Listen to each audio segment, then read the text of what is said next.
السلام علیکم دوستو، آج میں بات کر رہا ہوں انجیر کے بارے میں۔ انجیر ویسے تو اللہ تعالیٰ کی ہر چیز بنائی ہوئی ایک انسان کے لیے تحفہ ہے، پر انجیر ان نعمتوں میں سے ایک ہے۔ اس کے بے شمار فوائد ہیں، چند ایک میں آپ کے ساتھ ابھی شیئر کروں گا۔ سب سے پہلے آ جاتا ہے انجیر جو ہوتا ہے وہ کینسر کے مریضوں کے لیے ایک بہت اچھی خوراک ہے۔ وہ کینسر کے جو جراثیم ہوتے ہیں ان کے خلاف لڑنے میں مدد کرتی ہے، مدافعتی نظام کو بہتر بناتی ہے۔ اس کے بعد انجیر جن کو دل کے امراض ہوتے ہیں ان لوگوں کے لیے بھی یہ بہت اچھی چیز ہے، یہ دل کے امراض سے بچاتی ہے۔ اور اس کے بعد انجیر کولیسٹرول لیول جن لوگوں کا بڑھ جاتا ہے ان کے لیے بھی بہت زبردست چیز ہے، کولیسٹرول کو یہ نارمل لیول پر لے آتی ہے۔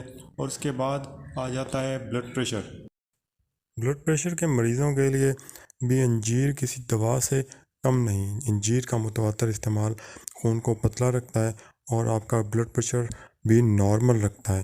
اس کے بعد آ جاتی ہے جن لوگوں کی ہڈیاں بھربھری ہو جاتی ہیں ان کے لیے بھی انجیر بہت زبردست چیز ہے، ہڈیوں کے تمام مسائل کو یہ حل کر دیتی ہے۔ شوگر کے مریضوں کے لیے بھی انجیر کسی نعمت سے کم نہیں ہے۔ اگر رات کو 3 انجیر پانی میں ڈبو دی جائیں اور صبح کو نہار تینوں کھا لی جائیں، اوپر سے پانی پی لیا جائے تو قبض کشا تاثیر رکھتی ہے، پرانے سے پرانی قبض ختم ہو جاتی ہے۔ اس کے ساتھ ہی مجھے اجازت دیں، دعا میں یاد رکھیں۔ اللہ حافظ۔